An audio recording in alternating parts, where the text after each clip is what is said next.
Good morning, student. Welcome in another video lecture session for tax planning and management for BBS M6. Last video lecture question માં આપણે chapter 1 residential status of an SSC complete કરેલું છે. So today here we are going to start chapter number 2. It is capital gain.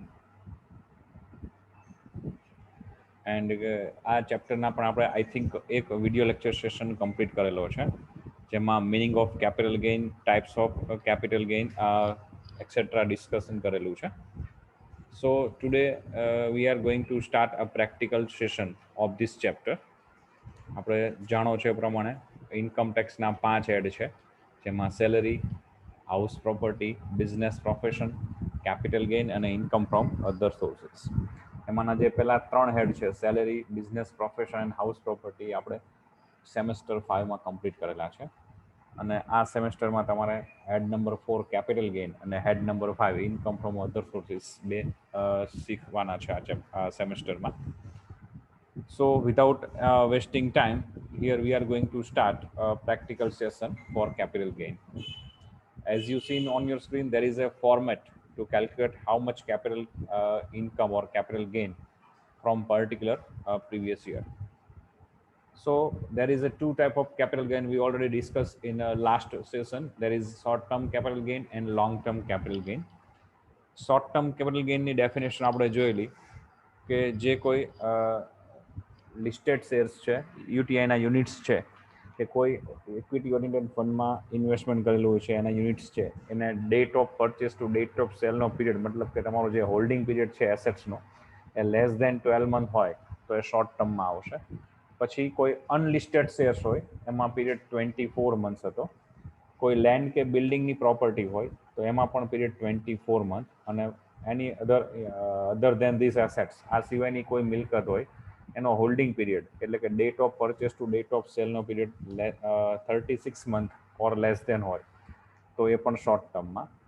Long term capital assets માટે કે long term capital gain માટે કોઈ particular definition નથી, પણ જે assets short ટર્મમાં નથી આવતી એ બધી એસેટ્સ લોંગ ટર્મમાં ગણાશે. કેપિટલ એસેટ્સ આપણે કોને કહીશું? તો બિઝનેસ પ્રોફેશનમાં યુઝ થતી હોય કે ન થતી એવી કોઈ પણ કેપિટલ તમારી પાસે હોલ્ડિંગ હોય જે પ્રોપર્ટીનું, એ દરેક પ્રોપર્ટી તમારી કેપિટલ એસેટ્સ ગણાશે. એમાં એક્સેપ્શન કેસમાં હતી તમારી પર્સનલ યુઝના એપરલ્સ, એટલે કે તમારા અંગત કપડાં, મોટર કાર જે તમે યુઝ કરતા હોય પર્સનલી, ફર્નિચર કોઈ યુઝ કરતા હોય તો એ નોન કેપિટલ એસેટ્સ છે. બાકી બધી એસેટ્સ જનરલી કેપિટલ એસેટ્સમાં કન્સિડર થાય છે. અહીંયા આપણે સ્ટેટમેન્ટ કઈ રીતે બનાવીશું કે કેપિટલ ગેઇન કઈ રીતે ગણીશું એનું ફોર્મેટ તમને સ્ક્રીન ઉપર આપેલું છે. એ પ્રમાણે સૌથી પહેલા statement showing taxable capital gain of particular એસએસસીનું ત્યાં નામ લખીશું. એક સાઈડ પ્રીવિયસ યર જે તમારે ફિક્સ રહેશે પર્ટિક્યુલર આ વર્ષ માટે 2019-20. Right hand side assessment year જે પણ ફિક્સ રહેશે 2020-21. પછી એક ફોર્મેટ બનશે જેમાં 3 કોલમ રહેશે, એક પર્ટિક્યુલર, એક રૂપીસ. પર્ટિક્યુલરના કોલમમાં આપણે જઈએ તો સૌથી પહેલા selling price of capital assets, એટલે કે તમે જે મિલકત પાછલા વર્ષ દરમિયાન વેચો છો એની વેચાણ કિંમત ત્યાં લખાશે. પછી એમાંથી લેસ સ્પેસિફિક ડિડક્શન્સ, વિશિષ્ટ કપાતો બાદ મળે, જેમાં ફિક્સ છે એક સેલિંગ એક્સપેન્સ કે મિલકત વેચવા માટે કોઈ ખર્ચ કરેલો હોય તો એ બાદ મળે. એન્ડ સેકન્ડ છે ઇન્ડેક્સ કોસ્ટ ઓફ એસેટ્સ, એટલે કે સૂચક આંક આધારિત એ મિલકતની કિંમત. એ ઇન્ડેક્સ નંબર જે છે એ તમને ક્વેશ્ચનમાં આપી દીધેલા હશે તો એ તમારે યાદ રાખવાના નથી, પણ એ ઇન્ડેક્સ કોસ્ટ કઈ રીતે કેલ્ક્યુલેટ થશે એનું નીચે મેં તમને ફોર્મેટ આપેલું છે, ફોર્મ્યુલા લખાવેલી છે, એ તમે જોઈ શકો છો. કોસ્ટ ઓફ એસેટ્સ એટલે જે એસેટ્સ આપણે સેલ કરીએ છીએ એની પડતર કિંમત, multiply index number of previous year, કે જે પ્રીવિયસ યરમાં તમે એસેટ સેલ કરો છો એનો ઇન્ડેક્સ નંબર. અત્યારે આપણું પ્રીવિયસ યર ફિક્સ છે 2019-20, તો 2019-20 નો ઇન્ડેક્સ નંબર પણ ફિક્સ છે 289. Divide by index number of purchasing year, જે એસેટ્સ તમે સેલ કરો છો એ એસેટ્સ કયા વર્ષમાં ખરીદેલી છે એનો ઇન્ડેક્સ નંબર ત્યાં ડિવાઇડેશનમાં આવશે. તો એ ઇન્ડેક્સ નંબર તમને ક્વેશ્ચનમાં આપી દીધેલો હશે. જનરલી ઇન્ડેક્સ નંબર 2000-2001 થી સ્ટાર્ટ થયા છે, એટલે 2001 જે છે 1 2 એને બેઝ યર તરીકે ગણીએ છીએ અને ત્યાં 100 ઇન્ડેક્સ નંબર છે. તમારી બુકમાં પણ તમને ઇન્ડેક્સ નંબરનું લિસ્ટ આપેલું છે. તો એ સેલિંગ એક્સપેન્સ અને ઇન્ડેક્સ કોસ્ટ બંનેને આપણે સેલિંગ પ્રાઇસમાંથી લેસ કરીશું એટલે આપણને મળશે લોંગ ટર્મ કેપિટલ ગેઇન. એને આપણે જે ગેઇન થયેલો છે એને આપણે કોઈ જગ્યાએ ઇન્વેસ્ટ કરતા હોય, લાસ્ટ સેશનમાં આપણે એનું પણ ડિસ્કશન કરી ગયા છીએ અંડર સેક્શન 54, 54EC અને 54F. આ ત્રણમાંથી કોઈ સેક્શન વાઇઝ આપણે જો કોઈ એ પ્રોફિટનું ઇન્વેસ્ટમેન્ટ કરેલું હોય તો એ એક્ઝેમ્પશનનો બેનિફિટ મળશે. એ exemption taxable long term capital gain જે છે એમાંથી લેસ કરીશું તો બેલેન્સ ફિગર જે આવશે એ ટેક્સેબલ કેપિટલ ગેઇન કહીશું. અને તમારું ઇન્વેસ્ટમેન્ટ 100% હશે એટલે કે કેપિટલ ગેઇન તમારું 100% ફ્રી થઈ જશે તો ટેક્સેબલ કેપિટલ ગેઇન 0 આવશે. બી રિમેમ્બર, એક્ઝેમ્પશન લેસ કર્યા પછી જે બેલેન્સ ફિગર છે taxable capital gain never negative, ક્યારેય નેગેટિવ ન હોય, 0 હોય અથવા પોઝિટિવ હોય છે. નીચે કેટલાક નોટ્સ મેં તમને આપેલા છે. એ નોટ્સમાં નોટ નંબર 1 જોઈએ. In short term capital assets, cost price must be taken instead of index cost of assets. કે લોંગ ટર્મમાં આપણે જોઈએ છીએ કે લોંગ ટર્મના અહીંયા તમને સ્પેસિફિક ડિડક્શનમાં indexed cost of assets less મળે છે. બટ જ્યારે તમે શોર્ટ ટર્મ કેપિટલ એસેટ્સનું કેલ્ક્યુલેશન કરતા હોય તો ત્યાં તમને ઇન્ડેક્સ કોસ્ટની બદલે ડાયરેક્ટ તમારે એ એસેટ્સની બેઝ પ્રાઇસ જે છે, પરચેસ પ્રાઇસ જે છે, ઓરિજિનલ પ્રાઇસ જે કંઈ પણ કહી શકો તમે એને, એ જ તમારે લેસ કરવાની આવશે. બીજું છે, જો તમારી એસેટ્સમાં ડિબેન્ચર હોય એ પછી કોટેડ ઓર નોટ કોટેડ, એ રજિસ્ટર્ડ થયેલા હોય કે રજિસ્ટર્ડ ન થયેલા હોય, પણ ડિબેન્ચર જ્યારે સેલ કરવામાં આવે તો ડિબેન્ચરની મેટરમાં આપણને ઇન્ડેક્સ કોસ્ટનો બેનિફિટ નહીં મળે. એ પછી લોંગ ટર્મ માટેના હોય તો ભલે, શોર્ટ ટર્મના હોય તો ભલે. શોર્ટ ટર્મમાં તો આમ પણ કોઈ એસેટ્સમાં ઇન્ડેક્સ કોસ્ટનો બેનિફિટ નથી મળતો, પણ ડિબેન્ચર લોંગ ટર્મની પ્રોપર્ટીમાં આવતા હશે તો પણ ડિબેન્ચરની મેટરમાં ઇન્ડેક્સ કોસ્ટનો બેનિફિટ નહીં મળે.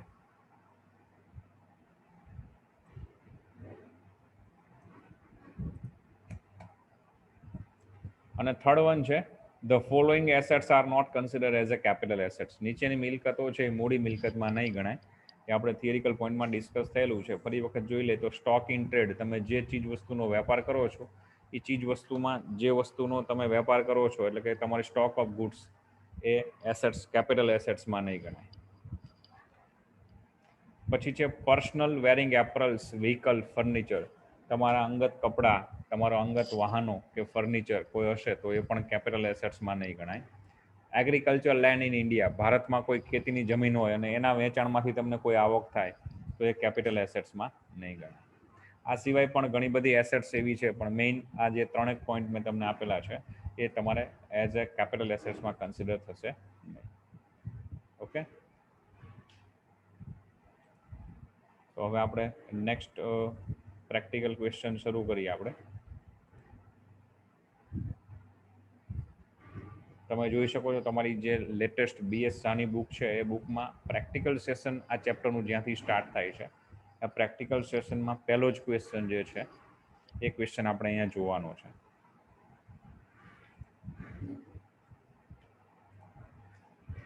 ક્વેશ્ચન કંઈક આ રીતનો છે. On 30th June 2019, Sri Divyas has sold some of his assets other than land and building. 30/6/19 રોજ દિવ્યેશ છે અને પોતાની કેટલીક મિલકતો વેચેલી છે લેન્ડ બિલ્ડિંગ સિવાયની, જમીન મકાન સિવાયની, for ₹5,32,860 અને 5,32,860 આ મિલકતનું વેચાણ કરેલું છે. which were bought in December 1993 for ₹1,05,000. આ જે મિલકત એને વેચેલી છે એ મિલકત એને ડિસેમ્બર 1993માં ₹1,05,000 ખરીદેલી હતી. The fair market value of these assets on 1st April 2001 was ₹1,68,000. આ જે મિલકતનું વેચાણ કરેલું છે એ મિલકતની વ્યાજબી બજાર કિંમત 1/4/2001ના દિવસે ₹1,68,000 હતી. So fair market value means what? So I clarify here that કોઈ એસેટ્સની ડેટ ઓફ પરચેસ બિફોર 2001 આપેલી હશે કે જે મિલકત બહુ જ જૂની છે, જે તમે 2001ના વર્ષ પહેલાં ખરીદેલી હોય, તો એવી એસેટ્સની તમને ક્વેશ્ચનમાં ફેર માર્કેટ વેલ્યુ પણ આપેલી હશે. કારણ કે આપણા જે ઇન્ડેક્સ નંબર સ્ટાર્ટ થાય છે, મેં હમણાં ડિસ્કસ કરેલું એ પ્રમાણે 2001 થી સ્ટાર્ટ થાય છે. 1 એપ્રિલ 2001 ટુ 31 માર્ચ 2002 સુધીનું જે યર છે એ બેઝ યર તરીકે ગણાય છે, જેનો ઇન્ડેક્સ નંબર 100 છે. ત્યાર પછી એવરી યર ગવર્મેન્ટના કેલ્ક્યુલેશન પ્રમાણે ઇન્ડેક્સ નંબર ડિક્લેર થયેલા છે. તો જે એસેટ્સ બિફોર 2001 પરચેસ કરેલી હશે એનો ઇન્ડેક્સ નંબર ક્યાંથી ગણવો, શું ગણવો, એ ક્લિયરિફિકેશન થઈ શકે એના માટે જે એસેટ્સની ડેટ ઓફ પરચેસ બિફોર 2001 હશે એ એસેટ્સની fair market value as on 1 April 2001, like here in this question ₹1,68,000 અહીંયા આપેલી છે. એ પ્રમાણે દરેક ક્વેશ્ચનમાં જે એસેટ્સ બિફોર 2001 પરચેસ કરી એની આપેલી હશે. તો જ્યારે તમે એની કેલ્ક્યુલેશન કરશો ઇન્ડેક્સ કોસ્ટનું, ત્યારે એની ઓરિજિનલ કોસ્ટ છે એ તમારે fair value or its original cost whichever is more, બેમાંથી જે વધુ હોય એના બેઝ ઉપર તમારે એનું ઇન્ડેક્સ કોસ્ટ ગણવાની રહેશે. Ascertain the taxability of capital gain arising on sale of assets for the assessment year 2020-21, taking into consideration the following cost inflation index. આપણે આ મિલકત વેચતા શું એને મૂડી લાભ થયેલો છે આકારણી વર્ષ 2020-21 માટે, એ આપણે ગણીને આપવાનું છે. સૂચકાંક માટે નીચે તમને સૂચના આપેલી છે કે 2001-2 માટે ઇન્ડેક્સ નંબર બેઝ યર છે 100 ગણવાનો અને 19-20 માટે 289. ઓકે, એનો આન્સર આપણે ચેક કરીએ. સો આન્સર નંબર 1 અને બ્રેકેટમાં નંબર આપેલો છે, તમારે બુકમાં એ ક્વેશ્ચનનો જે નંબર હશે એ લખેલો છે. તો બાય ચાન્સ અહીં બુકમાં પણ પહેલો ક્વેશ્ચન છે અને આપણા વિડીયો લેક્ચર સેશનના પ્રેક્ટિકલ ક્વેશ્ચન માટે પણ પહેલો જ ક્વેશ્ચન છે. સો વેરી ફર્સ્ટ આપણે એક સ્ટેટમેન્ટ ડ્રો કરીશું જેનું ટાઇટલ આપશું statement showing taxable capital gain of Shri Divyesh Shah. પછી એક સાઈડ આપણે લખીશું પ્રીવિયસ યર જે ફિક્સ રહેશે 2019-20, બીજી સાઈડ આપણે લખીશું એસેસમેન્ટ યર 2020-21. પછી એક પર્ટિક્યુલરનું કોલમ અને ₹2 કોલમ લગભગ 7 થી 8 લાઇનમાં ડ્રો કરી લઈશું, જે અહીંયા મેં ડ્રો કરેલું છે એ પ્રમાણે. સ્ટાર્ટ કરીએ તો very first selling price of capital assets, જે મિલકત વેચેલી છે એની વેચાણ કિંમત જે આપણને ક્વેશ્ચનમાં આપેલી છે 5,32,860, 5,32,860 લેસ સ્પેસિફિક ડિડક્શન્સ. ડિડક્શનમાં 2 ડિડક્શન આવશે. એક તો આવશે સેલિંગ એક્સપેન્સ, વેચાણ ખર્ચ, મિલકત વેચવા માટે કોઈ ખર્ચ કરેલો હશે તો એ ક્વેશ્ચનમાં તમને આપેલો હશે, તો એ વેચાણ ખર્ચ આપણે બાદ કરીશું. એન્ડ સેકન્ડ ડિડક્શન આવશે ઇન્ડેક્સ્ડ કોસ્ટ ઓફ એસેટ્સ, મિલકતનો સૂચક આંક આધારિત કિંમત. તો એ ઇન્ડેક્સ નંબર ગણવા માટે સૌથી પહેલા એસેટ્સની ઓરિજિનલ પરચેસ પ્રાઇસ, જો એ પરચેસ પ્રાઇસની ડેટ ઓફ પરચેસ છે બિફોર 2001 આપેલી હોય તો એની original purchase price or fair market value as on 1 April 2001, which one is higher to be considered. તો જે એસેટ્સની ફેર માર્કેટ વેલ્યુ આપેલી હોય જો એ વધુ હોય તો એના આધારે સૂચકાંક ગણાશે. અહીંયા આપણે એસેટ્સ 1993માં પરચેસ કરેલી છે 1,05,000માં, બટ એની actual fair market value as on April 2001 1,68,000 આપેલી છે. તો ઓબ્વિયસલી 1,68,000ના બેઝ ઉપર આપણે એની ઇન્ડેક્સ કોસ્ટ ગણીશું. So 1,68,000 multiply index number of previous year જે ફિક્સ રહેશે 289 divide by index number of purchasing year. Purchasing year 1993 છે એટલે એ વખતે તો ઇન્ડેક્સ નંબર નથી આપેલો, તો જે ક્વેશ્ચનમાં આવી સિચ્યુએશન ક્રિએટ થાય કે ડેટ ઓફ પરચેસ બિફોર 2001 હોય ત્યાં index number of purchasing year આપણે ફિક્સ 100 લઈ લેશું બેઝ નંબર. તો એનું કેલ્ક્યુલેશન આવશે 4,85,520, 4,85,520. ટોટલ બહાર મૂકીએ તો એ ટોટલ બહાર આવશે 4,85,520. સેલિંગ પ્રાઇસમાંથી એ ડિડક્શન લેસ કરીએ તો 47,340, 47,340 એ taxable long term capital gain less exemption. જો આ પ્રોફિટ જે થયો છે એનું કોઈ જગ્યાએ રોકાણ કરેલું હોય તો એક્ઝેમ્પશન 54F કે 54EC ત્રણમાંથી જે એક્ઝેમ્પશનનો સેક્શન લાગુ પડતું હશે એ પ્રમાણે એક્ઝેમ્પશન લેસ મળશે. બટ અહીંયા કોઈ ઇન્વેસ્ટમેન્ટ કરેલું છે એવી સૂચના નથી ક્વેશ્ચનમાં. સો જે લોંગ ટર્મ કેપિટલ ગેઇન છે એ જ આપણો ટેક્સેબલ કેપિટલ ગેઇન આ ક્વેશ્ચન માટે ગણાશે. So 47,340 is a taxable capital gain of Sri Divyesh Shah.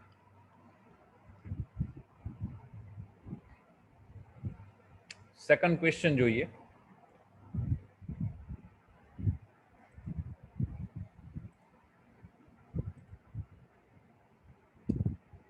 Sri Abhay Shah has sold a residential house for rupees 31,20,000 on 15th November 2019. અભય શાહ છે એને એક રહેઠાણનું મકાન 31,20,000 રૂપિયામાં 15/11/2019 રોજ વેચેલું છે. This house was bought on 1st May 1996 at a cost of rupees 1,20,000. આ મકાન એને 1/5/1996 રોજ રૂપિયા 1,20,000 ખરીદેલું હતું. But its fair market value on 1st April 2001 was estimated at rupees 8 lakh.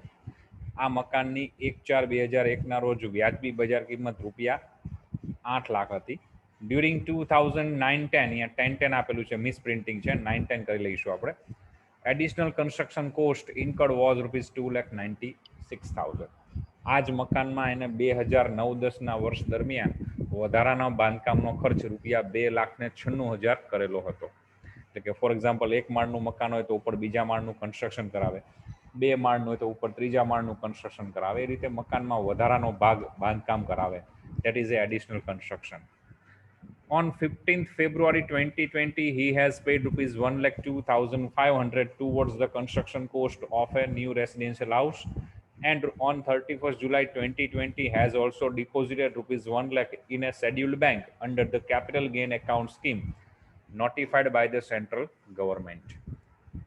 આ મકાન વેચ્યા પછી એને 15/5/2020 રોજ રૂપિયા 1,02,500 નવા મકાનના બાંધકામ અંગે ખર્ચ કરેલો છે અને 31/7/2020 રોજ કેન્દ્ર સરકાર દ્વારા સૂચિત થયેલ કોઈ સ્કીમ છે એ સ્કીમની અંડરમાં એને ₹1,00,000 ડિપોઝિટ પણ બેંકમાં કરાવેલી છે. નીચે આપણને ઇન્ફ્લેશન ઇન્ડેક્સ નંબર જે તે લાગુ પડતા વર્ષના આપેલા છે, એના ઉપરથી આપણે આ ક્વેશ્ચનનો આન્સર આપવાનો છે.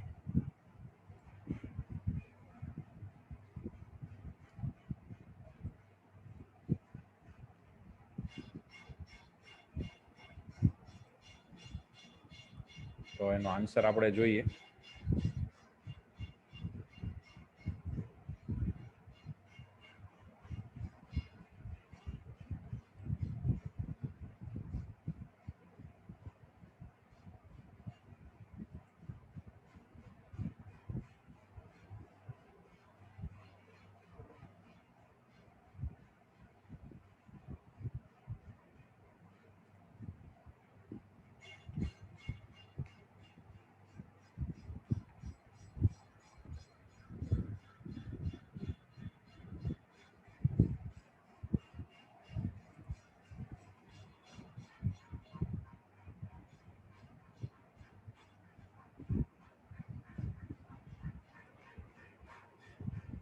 Question answer number 2 video lecture session wise પણ આન્સર નંબર 2 જ છે.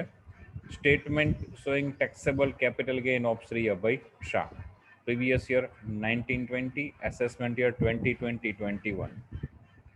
Very first selling price of capital assets, જે મિલકત આપણે વેચેલી છે એની વેચાણ કિંમત આપણે જોઈએ. તો ક્વેશ્ચનમાં આપેલું છે એ પ્રમાણે એ પ્રોપર્ટી એ 31,20,000 સેલ કરે છે.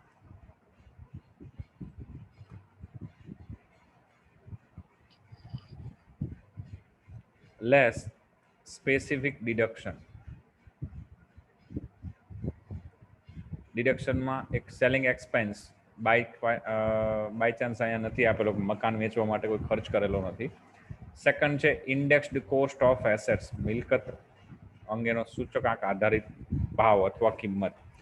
તો આ પ્રોપર્ટી એને બિફોર 2000 પરચેસ કરેલી છે. ઇટ મીન્સ એ જ પ્રોપર્ટીની આપણને as on 1st April 2001 market value આપેલી છે.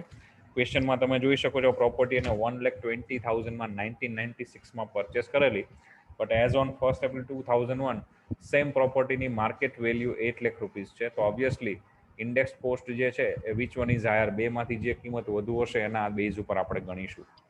તો 8 lakhs multiply index number of previous year fix છે 289, divide by index number of purchasing year before 2001 છે, તો અહીંયા આપણે બેઝ નંબર 100 લઈશું. તો એ પ્રમાણે ઇન્ડેક્સ કોસ્ટ ઓફ એસેટ્સ આવશે 23,12,000.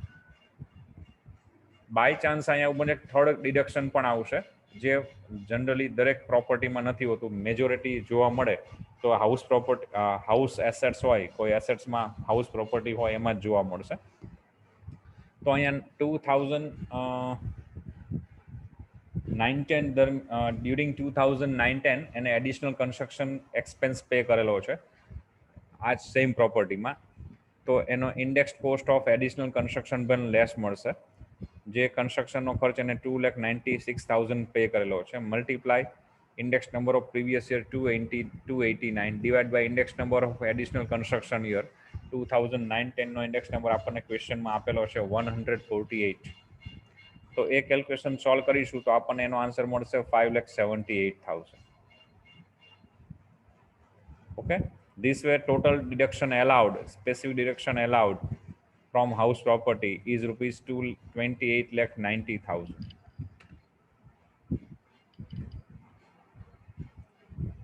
તો 28,90,000 ડિડક્શન તરીકે આપણે લેસ કરીશું તો ટેક્સેબલ કેપિટલ ગેઇન મળશે 2,30,000. 2,30,000. આ મકાન વેચવાથી એને 2,30,000 રૂપિયાનો મૂડી લાભ થયેલો છે. Less exemption under section 54.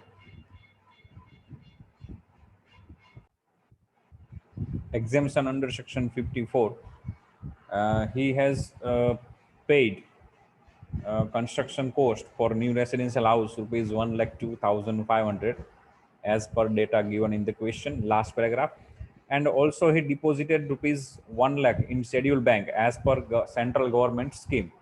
So it is also allowed under section 54. So here he received a total exemption benefit rupees 2,02,500. So it will be less from long-term capital gains. So balance figure rupees 27,500 is considered as a taxable capital gain. તો mister અભય શાહ જે છે એને 2,30,000 રૂપિયા આ મકાન વેચવાથી લાભ થયેલો છે, લાંબા ગાળાનો મૂડી નફો, ટેક્સેબલ કેપિટલ ગેઇન. પણ એની સામે એને નવા મકાનની બાંધકામ અંગેનો ખર્ચ 1,02,500 ચૂકવેલો છે. અને પ્લસ કેન્દ્ર સરકાર દ્વારા સૂચિત થયેલ કોઈ સ્કીમ છે એમાં એને બેંકમાં લાખ રૂપિયા ડિપોઝિટ પણ કરાવેલા છે. તો એ બંને એક્ઝેમ્પશન માટે અલાઉડ થશે અંડર સેક્શન 54. એટલે એ રીતે ટોટલ 2,02,500 રૂપીઝ એને એક્ઝેમ્પશન બેનિફિટ મળશે, જે એની કેપિટલ ગેઇનમાંથી લેસ કરીએ તો બેલેન્સ કેપિટલ ગેઇન રૂપીઝ 27,500 એ ટેક્સેબલ ગણાશે.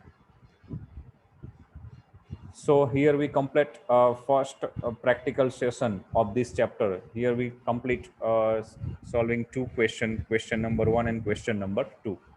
So student, in next session we are going for question number 3 and next question number 4. Till then, have a good day, stay safe, stay home. Goodbye.